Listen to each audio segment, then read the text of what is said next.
Hello everyone, D here with DJR Union, and today we're going to be going over some quick news updates that came out as of today, February 7th of 2025, and we are going to be covering it now because, as we all know, Union Arena, great game, and we kind of want to see what's happening behind the scenes.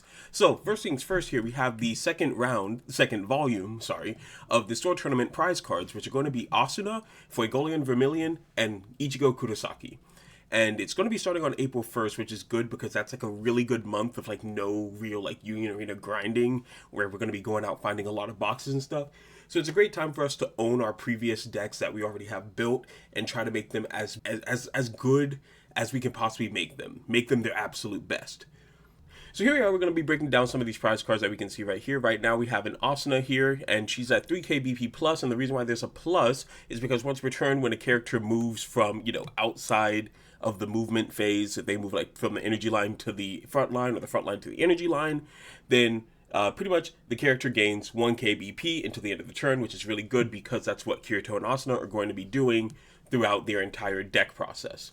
With Fuegoleon Vermilion, he has an ability where when the character has a certain number of BP, or more, essentially, he pretty much gets impact, which reminds me of the Gon in Green Hunter x Hunter, where that Gon, once he hits 4k BP, gets impact as well. So I wonder if Fuegoleon is going to have a similar deck profile to that deck. The last card that we have here is Ichigo Kurosaki, 0 energy, 1 action card, draw a card when played, and then place one from hand to sideline. And when you look at the triggers here, you see Asuna doesn't have a trigger, but Fuegoleon has one which increases BP by 3k, and this Ichigo has a trigger of drawing a card. So these 3 cards are really good prize cards. I definitely think that they're like in the top notch of prize cards. A lot of people are probably going to be going for this Ichigo because, I mean, it's Bleach. A lot of people love Bleach. A lot of people are going to be going for Asuna because, waifu card. So, plus she's also really powerful for the Kirito deck that's going to be releasing like a month after these prize cards start coming out. And same thing for Fuegoleon. We're not sure how his deck is going to work yet, so people might not think he's like super hype right now, similar to how we have Genos in Volume 1. We don't really know how effective he's going to be yet, so we will see later on once we get these sets out. And yeah, that's pretty much it for this first set of news. We got these 3 prize cards. I know for me personally, I'm going to be going for Ichigo because I do enjoy blue decks a lot when it comes to Union Arena. So I know when it comes to building blue Bleach, I'm going to be having a lot of fun. Same thing with the Asuna. I'm going to be going for her because blue. So honestly, I'll probably be split between these two. I'm pretty sure I'll probably focus Asuna, and then R will probably focus Ichigo. And who knows, maybe Jay will focus Fuegoleon, and we just constantly get top 3. Who knows? Anything can happen. Our first dip in the water with One Punch Man. That's right, One Punch Man starter deck is coming out in just 3 weeks on February 28th. And when this releases, we pretty much get to see our first little bit of what One Punch Man is going to look like in Union Arena. And I will say right now that DJ and R, all 3 of us, are going to be getting together to film a video talking about One Punch Man's impact on the English version of Union Arena. The Japanese version won't have as much of an impact as we will have, but we'll pretty much discuss it in a lot more detail in the video. So make sure you subscribe, hit the notification bell, and just get ready because I feel like One Punch Man is going to be something to it's going to be something to talk about. So stay tuned for that video. So jumping in, we're going to be going over these 2 cards, Saitama, who is a character, and One Punch, which is an event card. But first, let's look at this rare action point that you can possibly pull in the starter deck, Fubuki and Tatsumaki. Jumping in, we have Saitama here, 4 energy, 2 action. Pretty much this is your Saitama character, 10k BP, which is staple for all Saitamas, as well as playing this character set to active on the field and can't be removed from the field by opponent's abilities. Those 2 are pretty much going to be on every Saitama card you see, as well as this effect right here, which is pretty much the drawback effect to make it so that Saitama is not too overpowered in this game. So for this one, it's at the end of your attack phase, you place this character on the bottom of your deck, which sucks. You need to make sure that this card is useful, because if you accidentally mess up and cannot attack with this character, you will probably not see this character again for the rest of the game, because he will be sitting on the bottom of your deck for the rest of the game, unless you have a way to draw that many cards and get to the bottom of your deck and get your Saitamas again. Last but not least, you have his When Played ability, where you get to choose a character with 4k or less BP on your opponent's front line and sideline it. When it comes to 2 action point cards, typically their When Played effect that kills something is 3k or less, because having a 2k action point card that kills 4k or less, I haven't really seen much of them. So seeing this Saitama here hit the 4k or less just goes to show how much stronger this Saitama is compared to the other cards that we have already in the game of Union Arena right now, because he's targeting that 4k or less BP character as soon as he jumps out for 2 action points, which is going to cause a huge stir in the community, because let's be honest, Saitama is going to pretty much be breaking the system for how we know Union Arena. Speaking of breaking the system, we have One Punch, an event card which is 4 energy, 1 action. Choose one of the following abilities. If your opponent has 3 or more life, you deal 1 damage to them. Instantly, you're knocking out a damage off of them. You don't have to deal with any risk of combat or anything like that. You just hit them for life, and boom. It's that simple. They're 1 less life in the hole. Next up, you have to choose up to 1 Saitama on the field, and it will gain impact. That is, if your opponent has 2 or less life, you won't be able to choose that first effect, and you will only be able to give your Saitama impact, which is good because then you can still give him impact to close out the game as quick as possible. So for this card, and the fact that it's not a special trigger, meaning that you can still have 4 kill cards in your deck as well as this card, just goes to show how much stronger the One Punch Man cards are going to be. And with this ability and it working the way it does, I can see people losing games a lot quicker now because of how this one card is going to be changing up the formula for the game. And again, we're going to be going into our thoughts on what One Punch Man is going to bring to the table in a later video, so stay tuned for that. Last but not least, we have the One Punch Man Booster Pack, which we all know is going to be coming out March 7th, 1 month away from today. Cannot wait for it, because then we finally get our hands on some of the amazing One Punch Man cards. And as usual, with every with every Booster Pack announcement for Union Arena, we get a few cards to go over that are going to be in the set. So let's go ahead and go through them right now. First, we have Genos here. 3 energy, 1 action. He generates 2 energy, 3k plus BP. He has a color trigger, which for yellow we all know is you rest a character on your opponent's field, and they remain set to resting until, or pretty much they remain set to resting the next time they would have been switched to active. So we know that he has Nullify Impact here. So pretty much you get to Nullify Impact. So if you block, why can I not speak? If you block a character with Impact, that Impact is not going through. Really good. Now, if Saitama is on your field, he gets 1k BP, putting him at the 4k, which explains the little plus mark here. He also has one last ability, which is when he is sidelined. If he is sidelined due to losing a battle, such as blocking a character with impact and nullifying that impact, you get to choose one character on your field and switch it to active. So essentially, you'll probably be blocking a regular character first and then blocking that impact character. But even if they were to attack you with an impact character first, honestly, it's kind of risky to see what happens. I mean, heck, who knows? Maybe one of your characters got switched to resting and got stun locked. So when you block with Genos, that stun locked character will then be able to switch right to active and be able to block. Who knows? Maybe it'll have something to do with Saitama being able to block something with 10k BP and then blocking something else with Genos, having him die, then restanding the 10k BP blocker. I don't know. We'll see how it works out when the full set releases and when we see what all the colors or what all the cards in yellow can do. Next card that we have here is Speed of Sound Sonic, one of my favorite characters in One Punch Man, and this is his raid form. 4k BP, 4 energy, 1 action, only generates 1 energy, and at the end of this character's attack, if you have 3 or less cards, which is probably going to be a theme in the deck, if you have 3 or less cards in your sideline and there are no characters in your opponent's front line with 6k or more base BP, you may swap this character with a Speed of Sound Sonic on your energy line. And it doesn't say with a different character on the energy line, with a Speed of Sound Sonic on the energy line. So truthfully, you could switch him out with another Speed of Sound Sonic raid and then be able to switch them out and constantly attack back and forth. Another thing is that there might be other Speed of Sound Sonics with the 3 or less triggers while attacking, and who knows what else they'll do. They probably won't do stuff like have the ability to switch out, but they might have stuff like if there's 3 or less cards, you can restand this character up and it'll have double attack, stuff like that. We'll see how it works out once we get the full red card list. Yeah, there's a lot of full card lists that we're going to need to see just how powerful some of these cards are going to be. Last but not least, he does have a when played ability, where when you play him, you can place 3 cards from your sideline into your removal area, and if you do, draw a card, which pretty much allows you to keep maintenance over your sideline and make sure that your sideline is at that 3 or less threshold so that you can get this ability off with Speed of Sound Sonic. So we might see some more abilities to control the sideline as well that's not just the Speed of Sound Sonic. It might be other Speed of Sound Sonics, or it might be other cards in red that might benefit off of this. And the last card that they have here that is pretty much a newer card that we haven't seen before is I Merely Immobilize Them. You can only use one of these I Merely Immobilize Them event cards per turn. It's 3 energy, 1 action, by the way. And if a Terrible Tornado or Hellish Blizzard are both on your front line, you would switch it to resting and it will remain set to resting the next time it would be switched to active instead.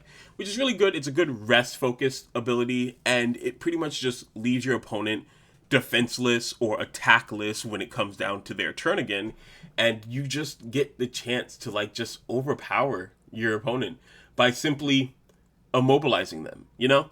But yeah, I feel like this card's going to be really good. It's a really good rest card, and especially when you have the requirement of needing Fubuki and Tatsumaki on your field. You're going to probably have both of them on your field anyways. So this card is just this extra text is just, if you're playing the deck right, then you get an extra benefit. It's that simple. And then here we are. We have our chase card for the set, our triple star chase card. This is going to be your Saitama, 5 energy, 2 action in yellow. Now, we're going to be going over this quickly because we're going to be going over this card and some of the other cards that are in here quickly because they are going to be just the old cards that we have seen in the Bandai Card Fest, but now we get a better view of them so we can actually read what they say. And yeah, so we're going to jump into these and we're going to kind of speed run through them real quick. So, Saitama, 5 energy, 2 action, 10k BP, and as usual, he has the same effects that he normally had, which is play this character select the active on the field, and, well, not that one.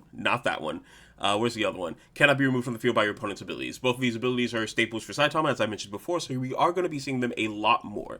Next up, this character must attack with Able. You are not able to hold his attacks. You have to attack. You have to apply pressure. And when you do, you get damage too if he's not blocked. And once per turn on your main phase, if you put a Saitama from your hand into the sideline, he gets impact, therefore putting them in that constant reminder that, crap, I have to block this guy and lose a character and take a damage. And if you don't do that, they have to block him for the damage too anyways. So either way, you're a constant threat on the field. Also, not to mention, when attacking, this character will remain set to resting the next time it will be switched to active, which, there we go, just as I was mentioning, this Saitama, you swing with him, he remains set to resting, but if you come up here, block an impact character with Genos, and then when he's sidelined due to losing that battle, you would switch that 10k BP Saitama back to active, and when he switched to active, he can block. Now, he's only remained set to resting next time when he attacks. When he blocks, he still stands right back up. So you're able to attack with him and then block with him because there's nothing that gets rid of him off the field. He's just a constant attacker.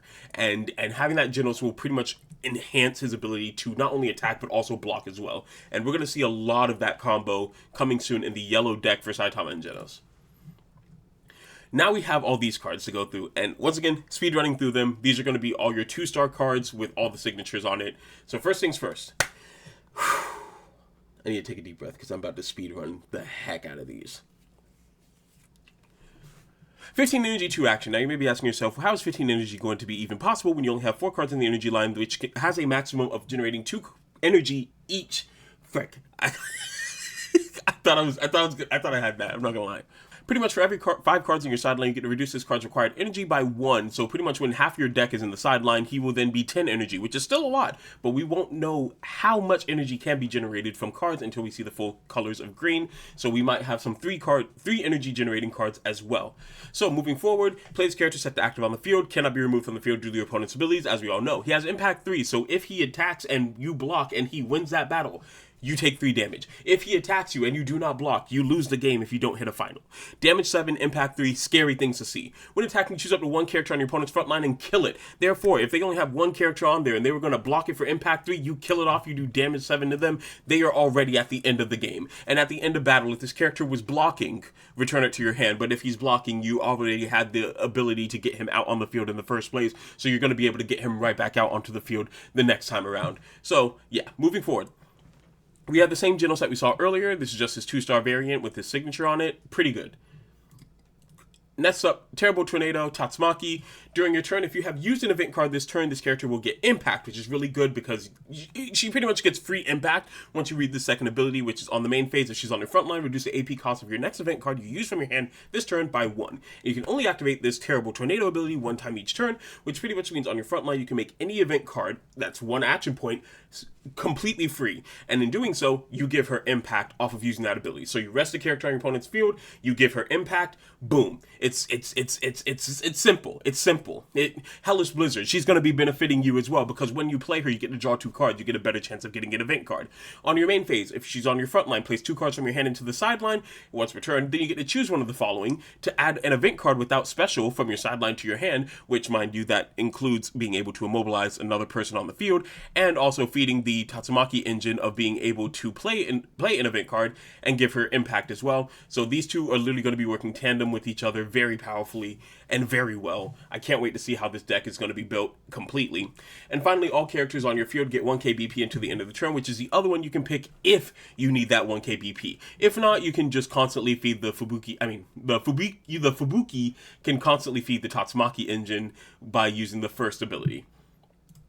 Next up, Speed of Sound Sonic. We already went over this card just now in this video, but this is the 2-star version with the signature on this card art here. So, enjoy. And last but not least, we have a Garo here. That's right, Garo here is not going to be able to be paired with Speed of Sound Sonic, even though they're both in the same color, because both of their abilities require completely different things. This one requires 3 or less cards, and let's talk about Garo right now. So pretty much this character gains all abilities listed below if you have the required number of cards on your sideline. If you have 5 or more, instantly Speed of Sound Sonic is out.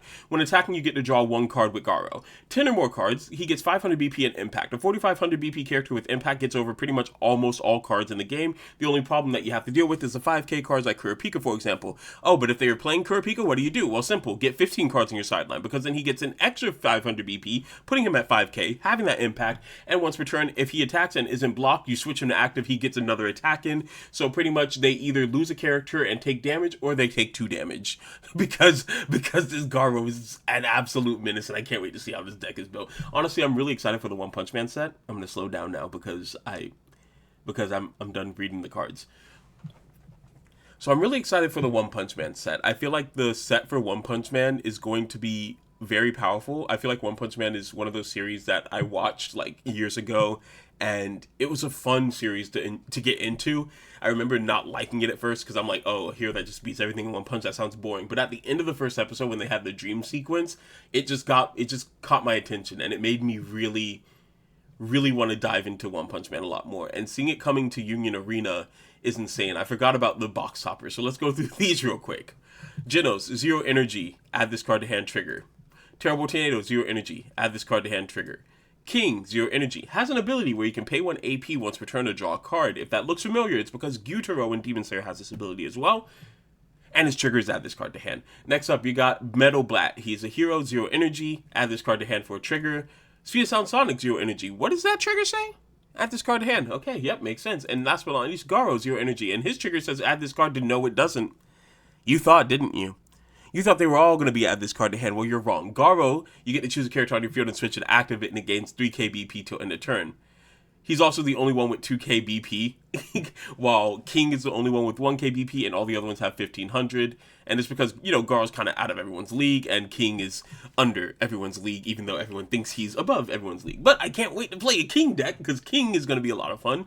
I wonder how many decks there are going to be, because I know that they talked about the Genos and the Terrible Tornado twins, wow, the Tatsumaki and Fubuki sister deck in the Bandai Card Fest video, which you can check out in the description below. But Garo and Speed of Sound Sonic are going to be a pretty strong deck. But we have King and Metal Bat here. Are either of these going to be working with the Saitama, or is Saitama going to be separate? Why is this one slightly lower than the other? I wish I could like just move that up. This is actually annoying me a little bit. Okay, we're moving away from that. So yeah, that is going to be the end of the video. I did not expect this video to last as long as it was going to be. I was expecting it to be 10 minutes, but yeah, here we are. But yeah, thank you all for watching today's video. Stay tuned, because we are going to be putting out a lot more videos, more deck profiles coming soon for Demon Slayer, because yes, we have the Tengen video up, but we do have Muzan built now. We do have Tanjiro Nezuko built now, so stay tuned for those deck profiles coming up soon, as well as some other surprises, such as a rainbow draft. My box is better than yours. And why don't you go ahead and leave a comment in the comments below. Let me know what your favorite content is on the channel. I just want to know what you guys are looking into and what you guys like to watch the most. Do you like these news videos, the informational videos type stuff, or do you prefer like the actual gameplay stuff? I don't know. I just kind of want to see what you guys are thinking. So yeah, thank you all for watching today's video. Let's improve together, and I'll see you in the next one.